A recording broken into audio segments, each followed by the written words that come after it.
em semana decisiva de Copa do Brasil, valendo milhões para os times mineiros. Tudo amanhã, Cruzeiro e Grêmio em Porto Alegre. Vamos começar falando desse jogo, porque a gente bateu um papo com esse cara aqui, ó, Marlon, lateral esquerdo do Cruzeiro, tá voando.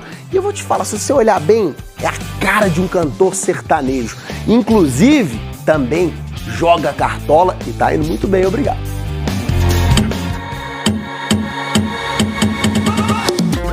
Basta uma prosa rápida pra perceber que o Marlon é um cara bom de resenha, não só de futebol. Eu gosto de ver canais de história e de geografia, que são duas matérias que me agradam muito. Geograficamente, ele ocupa o lado esquerdo do time do Pepa. A história dele com essa camisa ainda é curta, mas começou muito bem. São 9 jogos e 2 assistências, além do gol contra o América, o primeiro pelo Cruzeiro. A gente estava fazendo um treinamento de cabeceio essa semana com os atacantes e eu e o William foram os que mais fizeram gols. Eu falei, William, dá uma cavadinha no segundo pau lá que eu tô chegando e tal, eu tô com perna, o gás tá bom. Assistência de lateral, gol de lateral, coisa rara. William é gaúcho, Marlon paranaense. Mas foi bem longe do sul do país que os dois passaram momentos difíceis antes da redenção em BH. Se o lateral direito ficou quase 2 anos sem atuar na Alemanha por conta de problemas no joelho, Marlon estava na Turquia quando a natureza deixou o país em alerta. O terremoto na Turquia já é considerado o mais mortal do país em 84 anos. Eu lembro que era de madrugada, eu morava no andar 34 e começou a chacoalhar o prédio. Eu falei, rapaz, eu tenho que ir embora. Sem terremoto e pertinho de casa, surgiu o Cruzeiro. Um gigante em reconstrução. Cenário perfeito para o que ele buscava. A oportunidade de confirmar meu nome no futebol brasileiro, porque na minha primeira passagem no Fluminense eu não consegui ter regularidade. Foram 46 jogos pelo Flu e um golaço do meio da rua. Marlon tem essa característica de bater bem na bola. Em Portugal fez 2 belos gols de falta, que ele pretende repetir no Cruzeiro. Que é um dos atributos que eu tenho, né? Esse cruzamento e a bola parada. Espero sim ter a oportunidade de bater uma falta aí e concluir em gol. Precisa convencer o Pepa, que se no campo parece mais tranquilo que o antecessor pessolano, no dia a dia... Nos bastidores aqui, onde o pessoal não acompanha, quando ele tá bravo e bastante, ele cobra. Aliás, já que a gente tá nesse momento revelações, eu peço licença, porque eu, o repórter, precisei fazer uma também. Eu preciso fazer um agradecimento formal, porque eu tinha você no meu cartola. Muito obrigado, você me deu 8 valiosos pontos no jogo contra o América. Marlon já é o lateral mais valioso do jogo. Média superior a 10 pontos, maior pontuador da 6ª rodada. E além de mim, sabe quem tem se beneficiado disso? Ele próprio. Brinco com os caras que eu sou o capitão do meu time, né? Só eu que acredito em mim, né? Eu comecei a jogar recentemente, né? Por conta do Gilberto. Me obrigou a jogar e eu não entendo nada, mas eu escalo ali com o meu feeling ali, né? Ultimamente tem me dado muito bem. No Cartola e na temporada, pra alegria da torcida do Cruzeiro e de um fã que faz sucesso em outra área. E quando você faz um gol num jogo do Cruzeiro, que ao mesmo tempo você tá aqui em Goiânia assistindo o jogo, é o Multiverso Araújo. Gol do Felipe Araújo no jogo do Cruzeiro. Bora, Marlon! Olha ele! Vocês acham que parece ou não? Eu sou mais bonito que ele, mas ele canta melhor. Parece um pouquinho. Acho que por causa da bochecha, essas coisas aí, o pessoal brinca, mas tá maneiro. Cada um na sua, né? Enquanto o Felipe faz música, Marlon segue evoluindo na lateral do Cruzeiro. Ele canta melhor que eu e eu jogo bola melhor que ele. Assim, fica todo mundo feliz. Então vibra, Marlon! Que carisma, papo divertidíssimo. Daqui a pouco a gente vai falar de Cruzeiro, vamos ao vivo pra Toca da Raposa pra falar de clássico também. O jogo não deve ser no Mineirão. Informações ao vivo da Toca da Raposa, Cruzeiro e Grêmio. Vamos falar também do Edu. Tá voltando pro Cruzeiro, gente. Será que ele vai jogar? Vou te contar daqui a pouquinho depois. Eba, Globo Esporte de volta pra gente falar de Copa do Brasil. Semana decisiva, amanhã todos os mineiros em campo. E o Cruzeiro viaja até Porto Alegre para jogar contra o Grêmio, 7h30 da noite. 11 títulos em campo, os maiores campeões da Copa do Brasil. Que luxo! E luxo também o nosso Globo Esporte estendendo o tapete vermelho, porque tem estreia. Rafaela Potter, minha amiga, seja bem-vinda ao Globo Esporte Minas, bem-vinda à equipe. E eu já quero informação, porque eu sei que você tem. Burburinho danado, o torcedor do Cruzeiro tá comentando. O Edu tá voltando, vai jogar, não vai jogar? Boa tarde, Rafa, seja muito bem-vinda. Ei, Maurício, boa tarde pra você, pra todo mundo. É um prazer enorme fazer parte dessa equipe gigante do GE aqui em Minas Gerais. E realmente, burburinho grande, porque o Edu tá de volta. Edu que foi tão importante na temporada passada, 22 gols, mas vem em baixa da passagem dele nos Emirados Árabes. Foi rebaixado com o time lá, o Diba, fez 6 jogos e 2 golzinhos apenas, então o Edu volta em baixa. E o Cruzeiro agora vai se reunir com o staff do jogador para definir aí por quê. O Edu tem contrato até 2024, ele pode ser emprestado ou pode ficar. Se ficar, ele tem simplesmente a concorrência do Dourado e do Gilberto na posição e só voltaria a jogar na reabertura da janela em julho. Maurício. Entendi. Rafa, agora deixa eu te perguntar, porque todo mundo tá comentando sobre o clássico também, né? Cruzeiro é Atlético, Cruzeiro é mandante, vai ser no dia 3 de junho, só que o jogo não deve ser no Mineirão. A gente já sabe onde que pode ser esse jogo? Uberlândia, Parque do Sabiá, viu, Maurício? O Cruzeiro tentou de várias formas tentar mudar essa data, né, do dia 3 de junho. Por quê? Porque tem um evento de música eletrônica no gramado do Mineirão, então o jogo não pode acontecer por lá, mas não deu certo, até porque a segunda opção seria o Independência e também tem jogo, o América enfrenta o Corinthians, então pela capacidade do Parque do Sabiá, lá em Uberlândia, para 40 mil pessoas, para comportar um clássico, tá quase oficializado, quase certo que o jogo no dia 3 de junho, o clássico vai ser em Uberlândia, viu, Maurício? Valeu, Potter. Obrigado pelas informações. Belíssima estreia. Tá liberada pro almoço. Inclusive, recomendo um tropeiro que tem aqui perto. Obrigado pelas informações. Vamos dar... Gabriel, conta pra gente quais são as quentes da Raposa. Neste momento, a delegação do Cruzeiro está dentro do avião rumo a Porto Alegre. A previsão de chegada é para daqui a pouquinho, 6 e pouca da noite. Enfim, daqui a pouco o time estará lá no Sul para esse duelo de amanhã diante do Grêmio às 7h30 da noite, válido pela ida das oitavas de final da Copa do Brasil. É o confronto aí dos reis de Copas, como o próprio Léo Campos falou aqui anteriormente, são os maiores vencedores da Copa do Brasil. Um pouco antes do Cruzeiro viajar, o clube soltou a lista de relacionados para esse confronto de amanhã. E essa lista é exatamente a mesma, viu, Seabra? Do duelo diante do América. A gente ainda tava com aquela expectativa, assim, uma expectativa baixa, né? Em relação ao meia Matheus Vital, meia que vem sendo bastante importante pro Cruzeiro aí nessa temporada. Ele está com uma lesão no adutor da coxa direita e infelizmente continua de fora, deve ficar de fora também do duelo diante do Cuiabá, que ainda não tem estádio definido, marcado aí para segunda-feira que vem. Léo Gustavo, boa noite pra você. Já sabendo aí que há a possibilidade do técnico Pepa repetir a escalação do América contra o América, repetir a escalação agora contra o Grêmio. Você acha que o Pepa vai novamente com esse time aí com 3 volantes no meio? Boa noite. Boa noite, Gabriel. Provavelmente sim, né? E até um jogo que requer realmente uma pegada maior no meio de campo. Você pode ter ali, aliás, 2 ex-jogadores do Grêmio, né? Felipe Machado e o Ramiro, né? Só para lembrar. E o Neto Moura, ele pode repetir perfeitamente esse meio de campo. Aí a gente já não sabe qual que vai ser a postura também dos laterais, se vai ser uma postura mais conservadora do William e do Marlon, ou se realmente serão jogadores que vão funcionar mais uma vez como uma grande válvula de escape, porque afinal de contas eu eu tenho certeza que com a ausência do Matheus Vital, você perde aquele trato melhor, né, da bola ali no meio de campo. Nada contra nenhum dos 3 volantes. É que a capacidade técnica do Matheus Vital, isso para mim é muito nítido, é muito maior do que a dos 3, né? Então, vamos ver como funcionaria esse time. Mas eu acho que tem tudo para repetir sim, viu, Gabriel?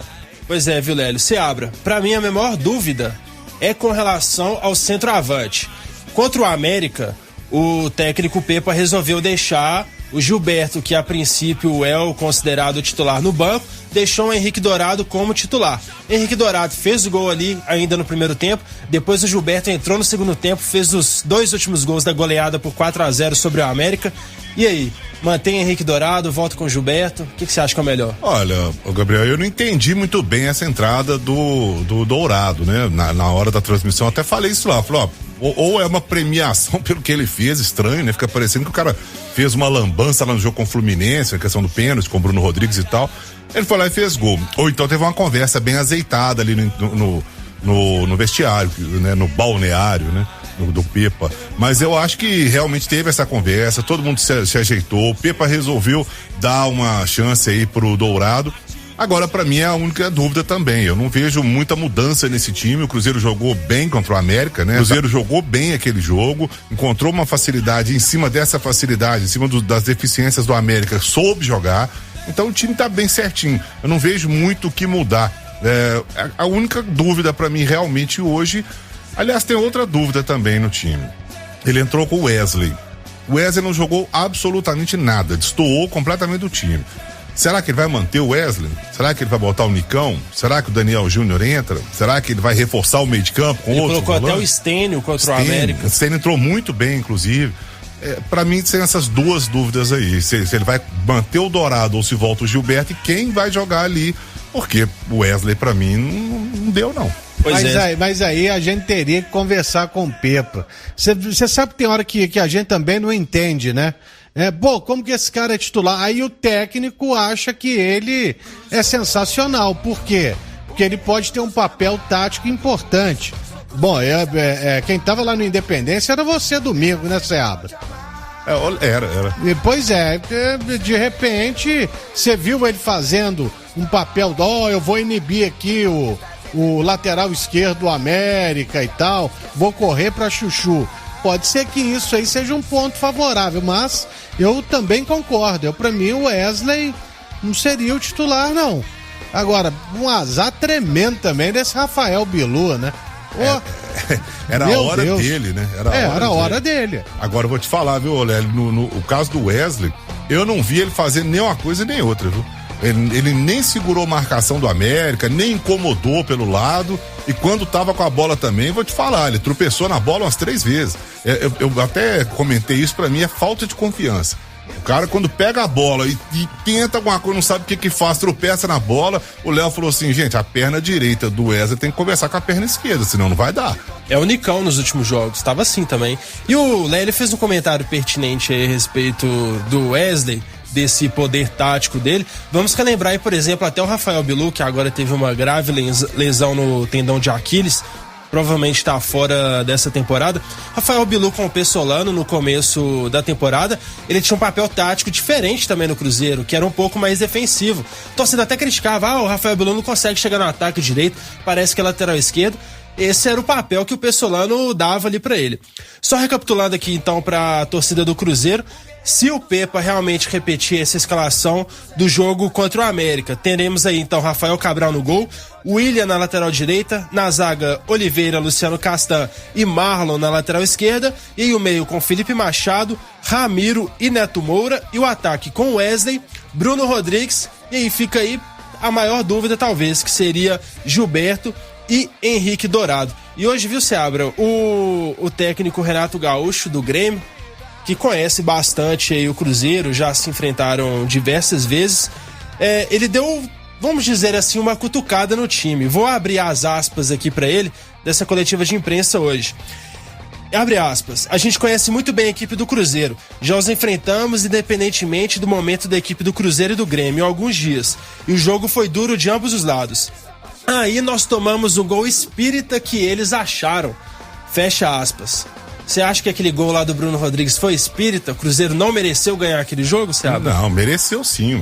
O Renato, ele puxa o foco pra ele, é normal. O cara é experiente de futebol aí, ele tá tirando um pouco ali aquele peso dos jogadores, o peso do jogo, né, e tal. Mas não foi. O Cruzeiro jogou muito bem aquela partida, mereceu aquele gol, e o Bruno Rodrigues não fez um gol espírita. A bola bateu no chão e enganou o goleiro, ok. Mas ele chutou pro gol, ele bateu bem, ele bateu pro gol. Não foi um lance de, nossa, a bola esbarrou em alguém e entrou. Foi uma jogada. Contra, não teve isso. Não foi gol, no ano passado foi gol contra, né? Ano passado foi 1-0, foi um gol contra do Grêmio, inclusive, né? Aí seria um gol contra, né, Renato? Mas é normal, o Renato sabe puxar esse foco pra ele. E só respondendo rapidamente aqui o Júlio, que ele mandou que o Wesley fez o cruzamento pro Bruno Rodrigues cabecear. Ô Júlio, eu até tava na transmissão e eu disse isso na hora e repeti ontem, inclusive. Pra mim, o Wesley bateu pro gol, tudo errado, a bola tava saindo, o Bruno Rodrigues consertou de cabeça mas tudo bem, tem esse mérito no lance também, ok? Pra mim ele errou o chute, mas tem esse mérito no lance. Mas sobre gol espírita, me ajuda aí, né, Renato? O Wesley deixou a seguinte impressão contra o Santos. Ele só fez os 2 gols. Exato. E ele nem tinha começado jogando. Pois é, ué. Simples assim. Só pra passar aqui, ô Gabriel, saiu a lista de relacionados do Grêmio e a provável escalação deve ter o Gabriel Grando, que tá jogando no gol, substituindo o goleiro, o Adriel, né, que se envolveu numa polêmica, caso de indisciplina aí também, foi afastado pelo Renato Gaúcho. Fábio, Bruno Alves, Kahneman e Reinaldo, Vidia Sante, Pepe, Bitelo e Cristaldo e Vina, e o Luizito Soares isolado lá no ataque. Deve ser o time do Grêmio amanhã recebendo o Cruzeiro na Arena do Grêmio, tá? Já bem reforçado aí com o Reinaldo na lateral esquerda, o Vidia Sante, né, que é bom jogador, paraguaio, né? Tá de volta aí ao meio de campo também. E esse Fábio aí, pra quem não se lembra, ele foi do Manchester United. É aquele mesmo? É o irmão do Rafael, que é do Botafogo. Gente, que coisa, hein? Um lateral direito e lateral esquerdo, os dois revelados nas categorias de base do Fluminense. Exatamente. E depois foram ainda jovens pro Manchester United. Campeões pan-americanos de 2007 com a seleção brasileira no Maracanã. O Grêmio aí que vem de resultados não muito bons, né? Pegando aí de trás pra frente, vamos dizer assim. O último resultado do Grêmio foi contra o Fortaleza, 0-0 em casa pela Série A. Contra o Palmeiras perdeu de 4-1 lá em São Paulo, e contra o Red Bull Bragantino 3-3 jogando na Arena do Grêmio. Também venceu o Cuiabá fora de casa, já havia passado pelo ABC na Copa do Brasil, e antes disso ainda teve aquele Cruzeiro e Grêmio aqui no Independência. Falando um pouquinho ainda sobre o ataque, uma outra notícia aí que surgiu nas últimas horas, já vou abrir também para o debate aqui. Lélio Gustavo, Edu, tem lugar nesse time do Cruzeiro? Bom, como titular, não. Pra mim, o Gilberto é muito superior ao Edu. Ele teve a história dele ano passado, mas tanto que surgiu uma proposta do Cruzeiro, não segurou e trouxe imediatamente como grande oportunidade de mercado o Gilberto, mas não deixa de ser um jogador para compor elenco, né? E aí, vai ficar com 3 centroavantes, porque já tem o Henrique Dourado também, né? Só pra contextualizar aqui, né, o Seabra, pra torcida do Cruzeiro, já vínhamos falando aí nos últimos dias a respeito desse assunto, mas agora, a partir de hoje, ele já parece que vai tomando um caminho definido. O Edu, atacante Edu, aquele mesmo artilheiro do Cruzeiro no Campeonato Brasileiro da Série B do ano passado, considerado ídolo por parte da torcida aí nessa volta do time à elite nacional, ele tem contrato com o Cruzeiro até o final do ano que vem, até dezembro de 2024. Ele foi emprestado aí no começo dessa temporada a um time lá dos Emirados Árabes, não foi muito bem, o time foi rebaixado e o Edu está voltando para o Brasil, teoricamente vai ser reintegrado ao Cruzeiro, né? O Cruzeiro o emprestou, acabou o seu empréstimo, ele volta. O Edu ainda não chegou no Brasil, ele vai se reunir aí com a diretoria do Cruzeiro, com a comissão técnica do Pepa, para decidir esse futuro. Vai ser reintegrado lá na Toca da Raposa ou não vai? A tendência é que ele não seja reintegrado ao Cruzeiro. A tendência é que ele seja reemprestado a um outro time, e a informação que nós recebemos aqui em O Tempo Esportes é que o Edu seja reemprestado a um outro time e ele teria até propostas de outros times. E tem mais uma notícia aí também, é mais questão de especulação também, mas chance sempre tem. Everton Ribeiro, meio atacante aí do Flamengo. O Lélio falou dele agora há pouco, ó. Pois é, ele pode, assim, eu acho bem difícil, mas ele pode sim retornar ao Cruzeiro. Por quê? O Everton Ribeiro tem contrato com o Flamengo até o final desse ano. E agora, nessa virada de maio para junho, ou seja, daqui a 15 dias, vão faltar 6 meses para o contrato dele acabar. E os contratos aqui no Brasil, eles podem funcionar da seguinte forma: quando faltam 6 meses pro vínculo com o clube se encerrar, ele pode assinar um pré-contrato com outro clube. E aí sim, ao final desse contrato atual, ou seja, de dezembro para janeiro, ele pode ir aí pro time que ele assinou esse pré-contrato. Lélio, seria uma boa pro Cruzeiro, mas provavelmente o salário é algo aí que a equipe do Ronaldo não vai querer pagar, né? Aí depende de quanto o Ronaldo tá pensando em investir no ano que vem, né? Ele não pode jogar todo o orçamento em um jogador. Agora, se for uma grande oportunidade, não pode deixar passar. Já que esse sim é um ídolo da torcida, bicampeão brasileiro e tudo mais, né? Construiu a sua história com a camisa da seleção brasileira também, seria um grande reforço. Mas aí o Ronaldo teria que abrir mão do tal teto salarial que ele impôs no clube, né? Pois é. Inclusive, eu acho que o Everton Ribeiro deve ter propostas e mais propostas aí, né? O Cruzeiro não vai entrar num leilão desse pra bater de frente com vários clubes aí e o leilão só aumentando. Eu acho meio loucura. E o Everton Ribeiro também, né? Ele já tá com 34 anos, claro. Tem um belíssimo futebol, foi pra Copa do Mundo, jogou na Copa no final do ano passado lá no Catar. Mas assim, 34 anos já é aquela coisa, o cara já começa a pensar ali na frente, ver se dá pra ganhar mais um dinheiro aí pra se estabelecer na vida pessoal. E ao que parece, né, Seabra, que a tendência é que o Everton Ribeiro vá ir pra algum time, talvez árabe, ou segunda prateleira de clube europeu, enfim.